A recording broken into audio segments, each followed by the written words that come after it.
Mirë, atëre, vëllezër dhe motra, ju përshëndes edhe të bëhemi gati për, nuk është një mësim i zakonshëm i të dielës, por kam menduar me i dhënë bashkë me juve një 5 meditime ose 5 mësime të vogla apo reflektime për një fillim, të ri, për një vit të ri. Shumë njerëz krijojnë pritje kur nis një vit i ri. Edhe ne si të krishterë do ishte me rëndësi të dimë se cilat mund të ishin disa nga pikat me të cilat ne mund na kishin hyrë në përdorim, në shfrytëzimin ton, në vëmendjen ton, që do ishin një reflektim edhe një nxitje me menduar për gjatë tërë vitit edhe me menduar për gjatë secilës ditë të veçantë. Pra të cilat do ishin dikun 4 ose 5 pika me rëndësi, pika medituese për një fillim, mos me thonë veç të ri, por edhe një fillim të vazhdueshëm, edhe që përmbushin pritjet që ne i jashtrojmë vetes tonë ose edhe kudo tjetër më lart. E para, çfarë mund të ishte? E para, do ta kisha quajtur ngritë zërin. Në një, nëse do në me shkrue, megjithëse kjo do të regjistrohet dhe mund ta përcjellni edhe më vonë, por e para është ngritë zërin.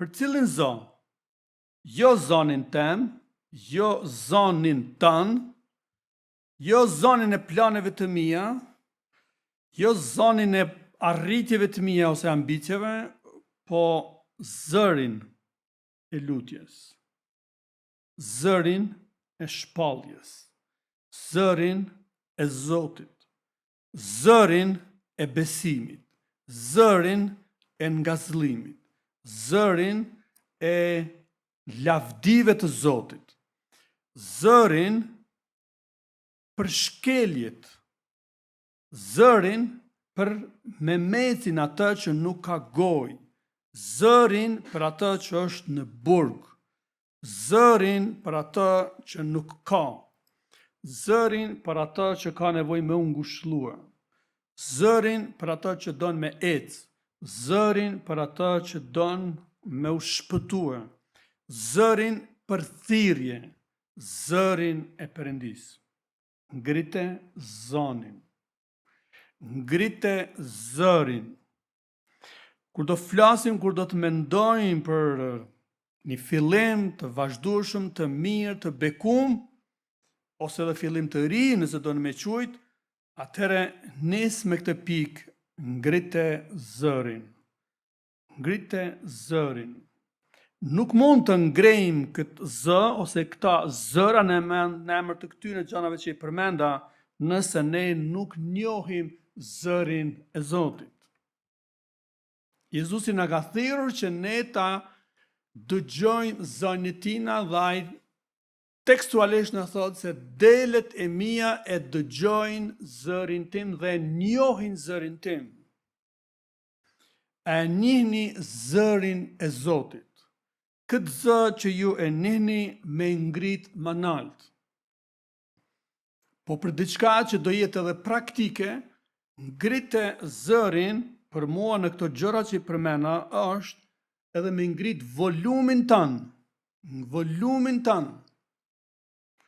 Keni pa njerëz të ndryshëm në ushtri, keni pa njerëz të ndryshëm simpatizant të sporteve, ose kudo tjetër se si ngrejnë zërin lart volumin e ty në nalt, dhe si e ngrejnë zërin në shoqni për ato agenda, për ato persona, për ato ekipe lart, e keni vrejt, a është kaq e vështirë me mësue se si ne do të ushtrojmë këtë zë në emër të lartit Perëndi? Pra ngrejmë zërin. Në shkrimin e shenjtë fjalën e Perëndisë shumë herë na thuhet në kështu mënyrë të drejtë për drejtë, me zërin tim i thirra Perëndis, te Psalmi 77:1. Kurse Isaia 58:1 na thot: bërtit me zot nalt para popullit tim. Pavarësisht që Izraeli i ftum nga Zoti që me njoft ato personalisht, ai të në kohën është ma shumë duke mos e dëgjua këtë zon se sa që e ka dëgjua. E prap, Perëndia çdo ka këmgull ka dërguar që ai Izraeli me dëgjua sërish zonën e Zotit. E nuk ka hek dorë. Qoftë kjo një punë e mbarë që edhe ne, ma tu ku punojmë, ma tu ku jemi, mos jemi të zhgënjym, me që nuk ka përgjigje ose rezultate, edhe sikur, ose nuk ka numra të duhur si pas nesh, e ne e rrudhim zonin, e ulim zonin, nuk dihet çfarë zoni kemi, çfarë zoni flasim. Pra, kujtoni këtë thirrje që Zoti u ka bë disa personave, sikurse Davidit tu edhe Isaise, Jeremise, Gjon Pakzorit, edhe të tjerëve, duke i thirrur ngrite zërin tënd me forcë përpara meje dhe mos ke frikë, i thot profetit Isaia. 2. Një meditimi dytë është vendos rend në jetën tënde, vendos prioritet si i krishterë, si një i rilindur. Vendos rend, ne besojmë dhe duke e njohur Perëndin tonë që është një Perëndi i rendit. Ne nuk ndjekim një Perëndi kaotik, që sot nuk i dihet çka bën, çysh bën për shkak të karakterit tij. Zot në të tillë ka plot, ku nuk u dihet se çysh ka me veprue, se janë kaotik. Perëndia i shfaqur në Bibël nuk është një Perëndi kaotik, por është Perëndi i rendit. Shikoni qiejt, shikoni universin, shikoni rrjedhën, shikoni e lumenjve edhe me që flasim, edhe për lumenjt, edhe për vërshimet, çdo gjë ka rrjedhën e vet. Pra ne shohim se në natyrë, në kozmos, edhe në jetë, edhe në jetën njerëzore, edhe në mikroorganizma ka rend, krijues. Shikoni dita dhe nata, sa me saksi lëvizin trupat qiellor. Astrologët na thonë që nëse toka do ishte afrue shumë pak metra më afër diellit, ose edhe më larg, ose s'kishte më jetë, ose do të ngrihej. Pra, shikoni, ne besojmë dhe ndjekim një Perëndi që është i rendit. Edhe ne, duke njohur këtë Perëndi, edhe ai synon që brenda nesh me vendos një rend në jetë, edhe një rend si të krishter, edhe prioritet si besimtar. Cili mund të ishte ky rend edhe ky prioritet më i madh se sa ato që Krishti Jezus na ka thënë tek Mateu 6:33, duke thënë: kërkoni pra më së pari mbretërinë e Perëndisë, edhe gjithë të tjera do t'ju jepen si shtesë. Kërkoni mbretërinë e Perëndisë, e tjera do t'ju jepen si shtesë. Unë kur kërkoj mbretërinë e Perëndisë, unë jam duke kërkuar me kanë brenda mbretërisë. Unë jam duke kërkuar që me pa këtë mbretëri, duke e lyp këtë mbretëri, duke kërkuar mbretërinë e Perëndisë, unë jam duke kërkuar në të vërtetë jo vetëm mbretërinë, po jam duke kërkuar mbretin. Shumë njerëz, ndoshta edhe nga të krishterët, bëhen shumë kurioz, kurreshtar me i pa gjanat e mbretit, me i pa veglat e tina, me i pa librat e tina, me i pa pallatet e tina, me i pa kuajt, me i pa pasurit e tina, me i pa lavdit që ka. Po si të krishterë nuk jemi thirrur me i pa gjanat e mbretit, ne jemi thirrur me pa vetë mbretin edhe me kanë pjesë e kësaj mbretnie. Pra ku do jesh? Brenda mbretënisë, apo je duke qenë jashtë mbretënisë, po duke marrë nga njëherë senet e mbretënisë, duke fol nga njëherë për senet e mbretënisë. Të flasësh për senet e mbretënisë, ty nuk të bën pjesë as më pjesë të mbretërisë. Krishti na ka thënë, kërkoni me gjithë zemrën, mas pari mbretëninë, e krejt tjerat jepen si shtesë. Po ama kur ta bëjmë këtë kërkim, ne nuk kena me bë me motivin që këto senet që unë pi i duhe, unë s'po hek dorë, po tash e kam gjetë mënyrën që shme i marë senet tjera, duke e kërkuar mbretërinë mas pari. Pra mos jemi sikurse ata që Jezusi i kritikoi kaq shumë farisejt, sepse edhe kur jepnin një motiv të gabuar. Edhe kur kërkonin një motiv të gabuar. Nuk do të jemi sikurse ata, jo me forcën tonë, por si persona të rilindur. Personi i rilindur në këtë mënyrë nuk ka një mendim kaotik. Po ashtu. Pra kërkoni më së pari mbretërinë. Çka do të thotë tjetër kjo? E kundërta, mos me kërkuar mbretërinë, atëherë ne vim në dëshirat tona, në mbretëritë tona, në synimet tona, në ofiqet tona, në çfarë do tjetër kudo që jemi. Edhe kjo sigurisht se kam na dhënë shumë ankth, edhe kam na fut edhe më shumë dëshira brenda vetes tonë, edhe në të mënyrë do të mbytemi nga dëshirimet edhe nga ankthet. Pra në vend se do të mendosh se çka ka me ndodhur këtë vit, është më mirë me vendos të pari në jetën tënde mbretin Krishtin Jezus. E që kjo nuk është e rëndë, që kjo nuk është e komplikut, e kjo nuk është e pamundshme që kjo. Neve na është bën që kjo thirrje, me kërkue mbretin më së pari.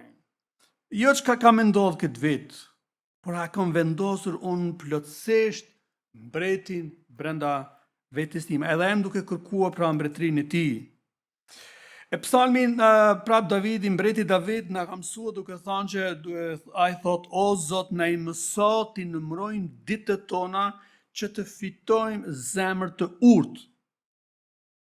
Pra psalmi 90:12 thot, na mëso ti numërojmë ditët tona që të fitojmë një zemër të urtë.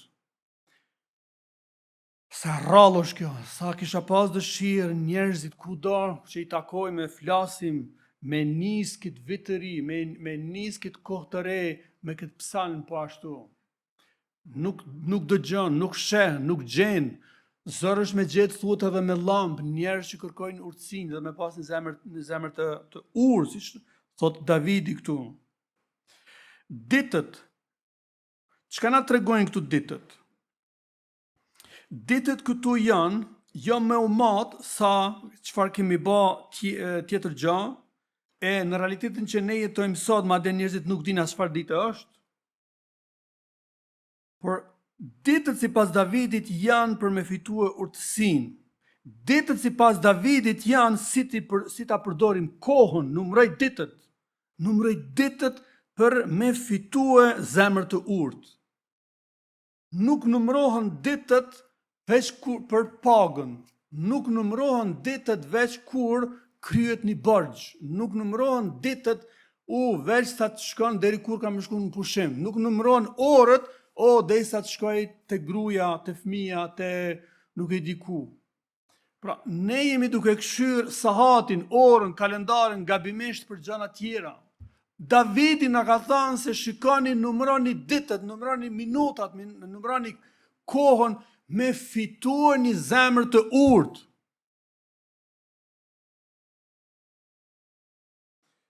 Një zemër të urtë, na thot Davidi, të fitojmë. Po kështu, a nuk na ka mësuar edhe apostulli Paul? Çfarë thot tek Efesianët? Ai i qorton të krishterët e Efesit, duke ju thënë, shfrytëzojeni kohën. Nuk ka një dhuratë më të mirë nga qielli për ty dhe për mua sa koha. Krejt ne kemi orë, kemi telefona digital, kemi kudo orë edhe në qytet, që të regon lëvizjen minutat, është dita, nata, ecën shpejt ecën, bam. Edhe nuk mund të kthehet koha asnjëherë, koha vetëm ecën përpara, derisa të harxhohet. E Pali i ka udhëzuar të krishterët e Efesit, shfrytëzojeni kohën, mos jetoni si të marrë në këtë botë, por si të urë, si të zgjuar, shfrytëzojeni kohën. Ku mund të gjeni këtë udhëzim në ndonjë libër tjetër? Na betare jo se jo, se nuk i dhënohemi nëse nuk e gjeni këtë. Na betare se është për fëmijët. Po për të rriturit, ku mund ta gjeni diku në këtë udhëzim? Sa ka nevojë këtij brezi të sotëm me i thanë dhe me i tregua kohën që je duke përdorur, si e shfrytëzon kohën? Për çfarë përshkon koha jote? Pra, vendos rend edhe prioritet në si krishter, edhe në këtë pikë jemi tek koha. Pra, ditët janë dhurata më e mirë. Edhe mos i numëro derisa ato përfundojnë, por numëro sa zemra jona është bërë me urtë. Mos u pendon një ditë për kohët e humbra. Mos u pendon një ditë që si nuk kam mësue. Sot është dita e shpëtimit, thot fjala e Zotit. Edhe për ata që kur nuk kanë dëgjuar për ungjillin, nuk është nesër, sot është. Pra shikoni, koha për me fitua shpëtimin, koha për me fitua këtë rend është tash, me njëherë. Nuk është masi të kryj disa punë, nuk është pasi që të rregulloj disa gjëra të tjera. Edhe Solomoni na ka dhënë, na jep mësim dhe na tërheq vërejtjen se ne duhet të mësojmë nga milingonat. Kam kuptuar se milingonat nuk flajnë as natën as ditën. Punëtorët që janë punëtorët më të mëdha. Bile se vonë kam dëgjuar që milingonat nuk kanë fare sy. Nuk kanë sy, sikur kanë insekte tjera që kanë shohin sy, milingonat nuk kanë sy fare heq.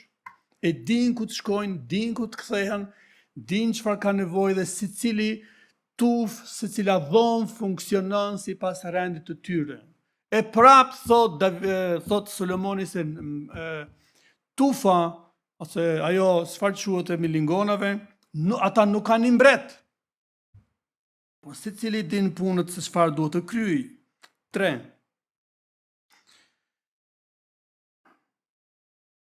Përmes teje, lejoje Zotin, që ai me pas sukses, që ai me pas bekime, që ai me pas arritje gjatë këtij viti, prej teje si individ, prej shtëpisë tane, prej bashkëtorësisë tane, prej punës tane, shërbenjësisë tane, prej kompanisë, prej kishës edhe prej vendit tanë. Lejoje që përmes teje Zoti me pas arritje më të mëdha. Arritje që zakonisht bëhen, edhe synimi është më shumë ne arritëm, çfarë arritëm unë dhe ekipi të tjerët. Po ju lutem sot, ashtu siç e Psalmi 115 na thot, jo neve o Zot, por ty lavdi, jo neve, por ty lavdia. Pra mendo për këtë pikë të tretë, përmes teje apo përmes meje me lejuar që Zoti me marr të ketë bekime, suksese e arritje në këtë vend, në shtëpinë tonë dhe kishën e kudo. A ka nevojë Zoti për këto bekime? Jo. A ka nevojë Zoti për këto suksese tonat? Jo. A ka nevojë Perëndia për këto arritje? Jo. Pse? Sepse ai nuk ka nevojë për bekime, sepse është është vetë bekuesi, është vetë krijuesi. A ka nevojë ai për lavdit tona? Jo, se është vetë i lavdishmi. Ati nuk i mungon ndonjë gjë. A ka nevoj ai për arritje tona vetë? Jo, nuk i mungon, nuk i duhen, por a nuk i pret ai? I pret sepse ai atë që e bekon pret që ai ti bekoj tje dhe ta bekoj vetë Perëndin. Pra, të mendojmë pak më shumë më thellë për një fillim të ri, për një fillim të vazhdueshëm, ashtu siç ti dëshiron me përkufizuar dhe me cilat të flan më tepër, që përmes kësaj pike të mendosh nga sot e tutje që me lejue që Zoti më marr më shumë bekim e më shumë lavdi edhe arritje përmes teje, edhe shtëpisë, edhe kishës, edhe asaj që shërben ose asaj çfarë ti po bën. A mos të ndodh që ne e kemi zanë vendin e tina, nderin e tina, fuqinë e tina. Na thojmë, jo, qysh jo, Zot, jo, kjo s'ndodh kur me neve. Por nëse ne nuk po lejojmë që ai me marr lavdi më shumë përmes punëve tona, përmes bekimeve, me pas suksesin e arritje, unë po mendoj që mos Zotit ne kemi dalë përpara. Mos po bëjmë që ne me veprimet tona me e bë Zotin ma pak të dukshëm, ma pak duke punuar ai, mos m'ju pa dora atina heq. E si mund të ndodh kjo?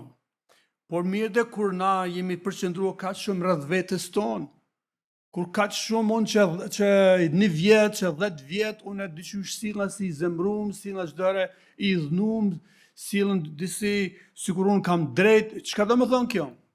Kjo do të thonë që unë dua më pa. Kjo do të thonë që unë, fjala ime. Kjo do të thonë që unë dhe jo tjetri, jo Perëndia. Unë dua më pa, unë sjella ime më miratue, plani im më u bë. Dhe kjo është unë. E ku a Zoti këtu? Sigurisht se nuk është. Si mund të merr ai lavdi? Si mund të bekohet? Si mund të merr këto suksese edhe arritje përmes te kur ne kemi baka një herë që mos më pa Zoti hiç? Ja kemi zonë. Vlla dhe motri dashur sot, më e mira do ishte sa po të kryhet kjo pjesë e mësimit edhe kjo para se me përfundu kjo ditë me dalë tek Perëndia te fytyra e tij dhe me i diskutuar. Perëndi, pse un kam ngec? Pse un jam duke vetë numëruar? Cili është halli im o Zot? Nëse ti nuk e din, bisedoje diskutoje me Zotin se kjo është më e kollajshme. Nëse nuk do të gjesh një përgjigje, atëherë shko tek një mik të njeh mirë ty dhe njeh mirë Zotin edhe ndoshta mund të zbulosh.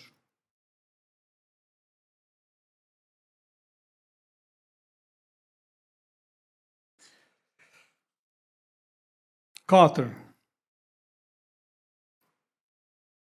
Çka do të mësoj unë për fatkeqësitë? Mund të jenë vërshime, mund të jenë tërmete, mund të jenë zjarre, mund të jenë lufta, mund të jenë epidemi, mund të jenë vdekje, mund të jenë zi buke, mund të jenë lloj katastrofa të ndryshme. Çka do me thonë këto në gjitha, duke i krahasuar dhe me pika tjera, çka do me thonë këto për mua sot? Çfarë ndësie kanë këto për me vazhduar rrugën me Perëndin ose për një fillim të ri? Mund të pyesësh, pse po ndodhin këto kaq shumë? Pse ndodhin kaq shpejt?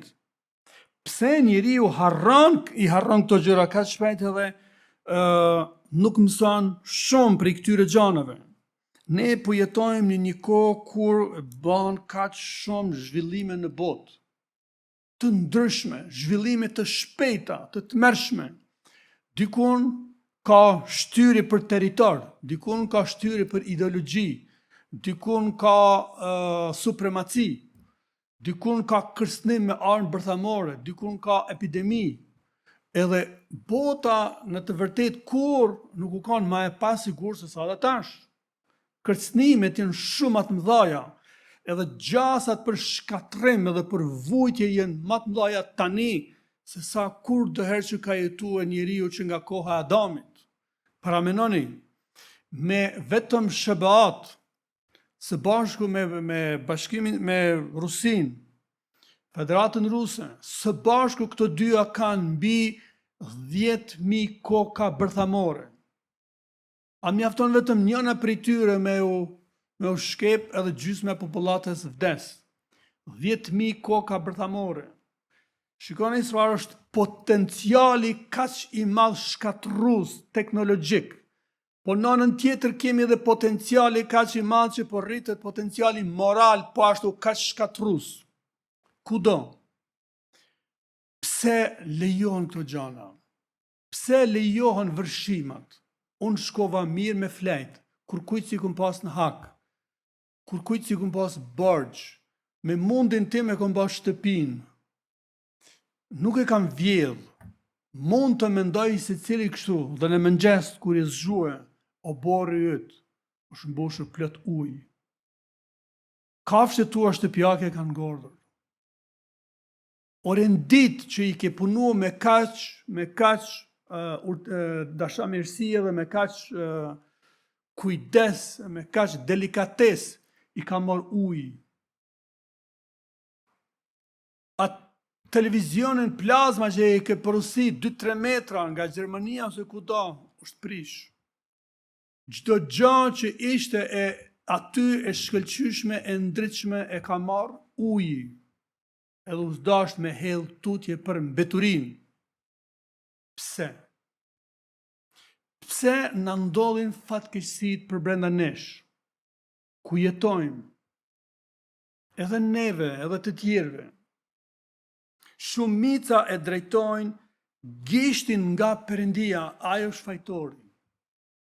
Ku je ti, o Zot, kur ndodhi kjo? Lavdizonti që në këto vërshime që kanë ndodhur këto kohë kaq të mëdha në Shqipëri dhe në Kosovë, me sa kam dëgjuar deri tani, nuk ka ndonjë person që ka humbur jetën. Por vërshimet mund të jenë edhe më të mëdha, e sa diçka tjetër që nuk të lën ty kohë me ndërmarr diçka tjetër hiç. Ti je mirë dhe ti nuk din gjë dhe mund të ndodhë një tjetër katastrofë. Mund të jetë punë shëndetësore, mund të jetë punë çka tjetër epidemike ose çfarë do kohë do të ndodhin. E çka do themi ne? Pse janë këto kështu? E para punë është që ne do të mësojmë e kjo bot pjesë medituese dhe besimit tonë, dhe pse edhe si jetojmë është që ne jetojmë një botë që është në mëkat. Ne jetojmë një botë ku mëkati është duke u zmadhue. Jetojmë një botë mëkatshme. Ne këta e harrojmë, po jemi shumë të shpejt me gjykua Perëndin, me thonë, ai nuk o kujdes. Pse ndodhin këto gjëra, fatkeqësi natyrore ose jo natyrore është, mi dhanë një mesazh se cilit besimtar dhe jo besimtar botës. Krejt gjërat janë jashtë kontrollit tonë. Asë gjë nuk është në dorën tonë. Ti mendon se ke ndërtuar mure të forta. Ti mendon se ke siguruar mjaftueshëm. Ti mendon se çfarë të duhet ai grupi i vogël atje që më lidhet të dielën. E unë isha dikur, por ata më duken pak si njerëz jo serioz. Nuk e duan kaq shumë njëri tjetrin. S'kam nevojë të shkoj. Unë di tani mjaft. Pra çdo gjë që ne e përpjekur me sigurua me dorën tonë ki me pa me sytë të tu që ka me ikë për 3 sekonda. E pse është kjo kështu? Perëndia është i fuqishëm, edhe ai do me kallëzue në botë se prej ti nuk ke kontroll në këto gjëra. Ti s'ke kontroll në mbrana arterive tua, s'ke kontroll, po ke kontroll jashtë në natyrë. Ti s'ke kontroll mas me presion e gjakut. S'ke kontroll as me edhe një gjë më të vogël brenda teje. Se nëse i shkon kaq shumë që është kontrollin tonë sa ne kemi përparime mjekësore, te i tash bile është dashmi rregulluar çdo problemet kryesore shëndetësore njerëzore. Po a janë rregulluar këto? Ku keni pa, ku keni dëgjuar? Jo. Kam përmendur një emision. Unë kur një jetën time, edhe qëtu në Prishtinë, edhe kudo, Nuk kom pa kaq shumë barnatore që po hapen sa tani. A thoni, pse kaq shumë barnatore? Duke kthyer te poshtë, numra 1, prej këtu edhe deri te gjimnazi poshtë, Sami Froshtri. Majtas dhe djathtas, sa barnatore janë hap, sa barnatore janë aty, edhe kështu është në çdo rrugë të Prishtinës, edhe në çdo rrugë të Kosovës, edhe jashtë tjerë. Ajo merr mendja që njerëzit janë kaq sumut, që ka mundësi që në këtë kohë me pas më shumë barnatore, më shumë smundje, më shumë probleme se sa më përpara kur ka pas më pak mjek e më pak ilaçe. Çka ju flet kjo? Pse kërkush nuk po mendon për këtë pjesë, por mendojnë vetëm si ta fajsojnë Perëndin. Njeriu pra po don me i krijue, me zgjedh problemet, me zgjedh me ajo që quhet rruga shkurt, me zgjedh vet, me zgjedh mënyrën e vet, mënyrën e tina. E fatkeqësit na kallëzojnë që jo, nuk është kjo rruga si zgjidhen këtu punë. Senet nuk janë kontrollin tënë. Çdo gjë është dhuratë nga Krishti, nga Perëndia i fuqishëm. Dhe me përmes këtyre fatkeqësive, Perëndia pra duke thënë është, okay, unë jam nën kontroll. Perëndia nuk kënaqet asnjëherë kur ndodhin këto fatkeqësi. Perëndia sërish është brenda fatkeqësive dhe është aty prapë se prapë. A nuk keni dëgjuar kaq shumë njerëz që kanë gjetur Perëndin pikërisht kur kishte fatkeqësi të mëdha? Atëherë kur e kanë kërkuar. Pra njeriu nuk bëhet kërkues për qefit. Të urtët do duhet të bashin kërkues për qefit, por shumica njerëzve në këtë kuptim janë të marrë e nuk janë kërkues të Perëndis kur nuk ka një zor, një vështirësi. Të paktët janë ata që janë të urtë që do të kërkojnë Perëndin atëherë kur çdo gjë në rende e mirë. Kujtoni Jobin, si e trajtonte pasunin, si e trajtonte njerëzit dhe si trajtonte Zotin në këto gjëra. Ai ofronte Perëndis flijime duke thënë se mos dikush nga fëmijët e mi, nga antarët e familjes ka bën një mëkat e unë nuk e di, edhe unë dua mi kushtuar një flijim Zotit për këtë gjë. Ku është sot kjo mendje, ku është sot ky kërkim i atyre që kanë frymën e Perëndis? Ne sillemi me të madhe, ne sillemi shpeshherë si arrogant, ne bëhemi shefi, ne luajmë të madhin, ne luajmë trashin, qafortin.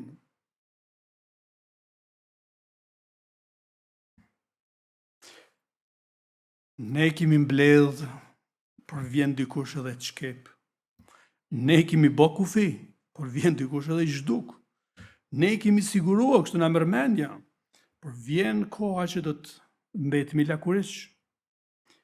Ne jemi bë arrogant me sjelljen tonë, me pasuritë tona, me çdo tjetër, por vjen dikush edhe shtrin çdo gjë për dhe edhe humbet. Vështirësitë, fatkeqësitë na thonë që vetja jote nuk të mjafton. S'ki ku me shti vetën tonë me siguruar. Fatkeqësitë, besazhi i Zotit pra është që fuqitë e tua janë të pamjaftueshme dhe vetvetja jote është e pamjaftueshme. Nuk del boll. Prandaj ai ka me tund.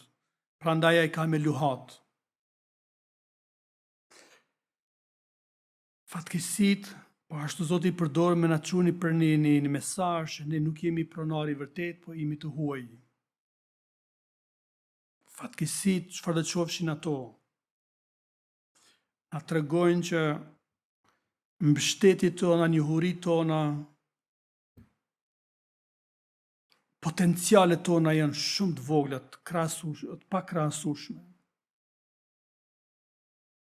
Fatkeqësitë që ndodhin po ashtu Perëndia dëshiron më na thonë që nuk ka një vend ku ti mundesh me mshef.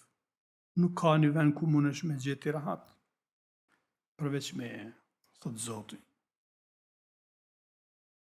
Pra, Zoti na kujton se përmes vështirësive, fatkeqësive, bota është në mëkat dhe dergjet. Pa jep mesazh, kjo është shenjë, është një shenjë paralajmëruese. Sikurse që ne kur vozisim, ngasim pra një makinë, ne e dim në bazë të nëse jeni shofer i mirë, në bazë të zhurmave kemi ditë se çka është problemi.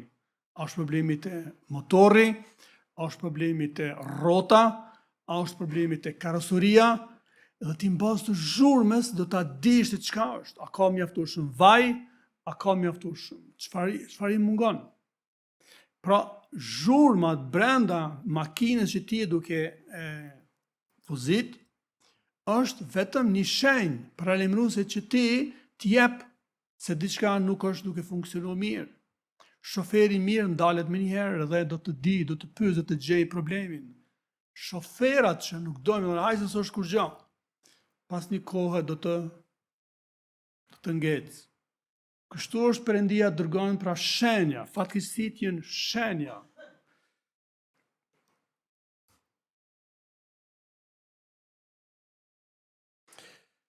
E fundit, çka na bën neve të veçantë, kush dhe si na bën të veçantë dhe pse. Do të shohim një video një herë edhe po e përmbyllim. Le ta shohim, është në anglisht kjo video, edhe është një material që flet për bletët, është shkurtër, le ta shohim. When a queen bee dies, the colony instantly descends into chaos. They can smell that her pheromones are gone, and they know they only have hours to replace her. The workers quickly select a few young larvae and feed them a special white superfood called royal jelly. This triggers a biological mutation, turning a normal worker into a queen. But here is the brutal part. There can be only one. The first new queen to hatch immediately hunts down her unborn sisters and stings them to death while they're still trapped in their cells. Do you think this is cruel or just nature? Çfarë po shohim në këtë video material? Çka po? Për ajo çfarë është bota e egër nuk është sot çfarë dëshojmë mësua përmes kësaj video. Bletët po ashtu përmbajnë diçka të egër. Pra nuk është fjala për të vrarë ato larvat e reja, por çka mësojmë ne prej këtij shembulli?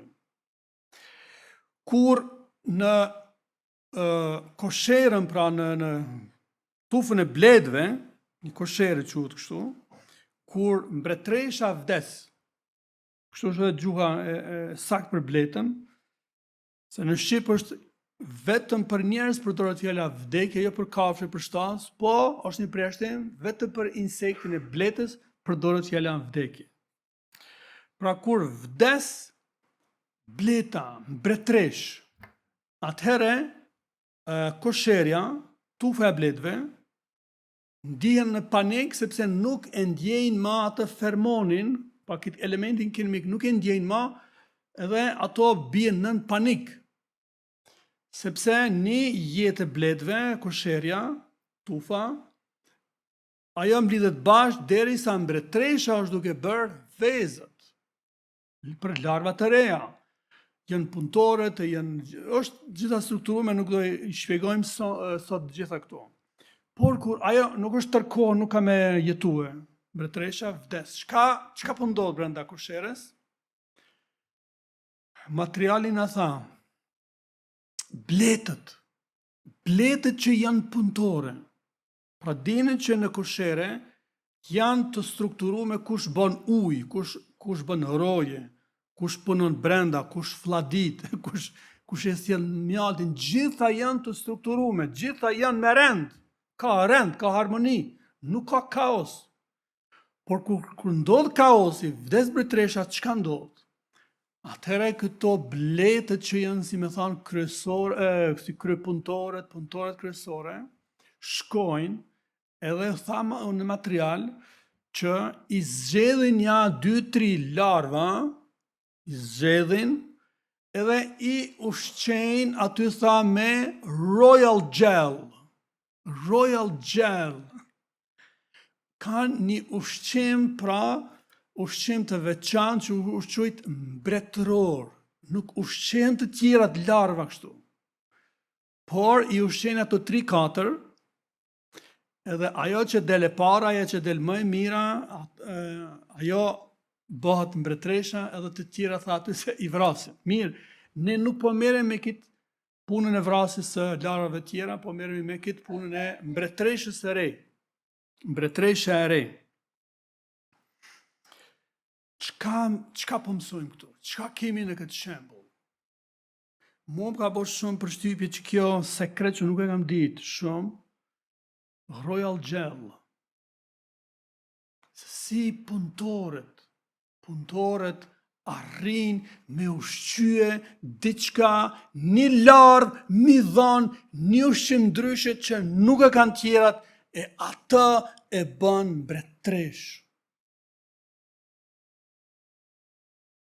Larva nuk kishte ndonjë dallim për larvave tjera. Ashtu si kurse ne që jemi thirrur nga bota, a mos ne ishim më të mirë se sa tjerët? Çfarë përparësish ne patëm kur u thirrëm nga mbreti ynë Krisht? Jo për më mbet mos klevër, po më bë bi të mbretit. E si ndodhi që ajo larva e cila ushqye me këtë ushqimin e veçantë, mbretëror, si u rrit kjo? Çka është kjo në neve, ky ilustrim ku përkon? Bota nuk e njeh Krishtin. Bota nuk e njeh frymën e shenjtë. Nuk e din këtë ushqim. Isusi tha, merri, hani prej me, kush më han ka pjesë në mua. Çfarë mësojmë nga ky shembull tjetër? Mësojmë se këtu ka zgjedhje. Ne jemi të zgjedhur po ashtu. Ka thirrje. Ne jemi të thirrur. Ka një mision tek bletët. Me vazhdu jeta, me vazhdu kosherja, me vazhdu kështu. Edhe ne kemi një mision. Ne nuk jemi çfarë do në Krishtin. Andaj, merr këtë ushqim, këtë nje, edhe që të kesh këtë erën, era që të vjen populli jonë shqiptar, thot për dikan, nuk për i vike era njeri. Bletët kur, bleta mbretresh, kur e hupçat fuqin, që nuk mundën tjerat me hetua që të fermonin që u tha, atëre nuk e respektojnë më hiç. Nuk e respektojnë më, edhe kur vdes, po ashtu dihet, por edhe kur e humb, edhe kur është ende gjallë mbretresha, kur e humb që të kimikat, që quhet fermon, ato nuk e respektojnë më për mbretresh, nuk i japin ushqim, nuk e pastrojnë, nuk vihen në urat e saj, përkundrazi e dëbojnë jashtë. Çka lidhet kjo me ne sot? Po dhe ne si të krishterë du të me pas këtë fuqi, e këtë forcë në frymën e shenjtë. Shpeshherë ndodh që ne njohim Krishtin, por na ka hupur fuqia me jetua si duhet. Nuk na vjen hiç era se jemi të rilindur. Nuk na vjen era hiç se kemi mbretin Krisht. Nuk na vjen era, nuk njihet, nuk shihet. Që ki fermoni shpirtëror ka nevojë me u pa dhe me u ditë nga bota dhe nga të tjerë. Lavdi Zotit Jezus për punën e tina, edhe ejani e të marrin fuqi nga fryma e shenjtë. Amen. Le të këndojmë edhe këngën e fundit.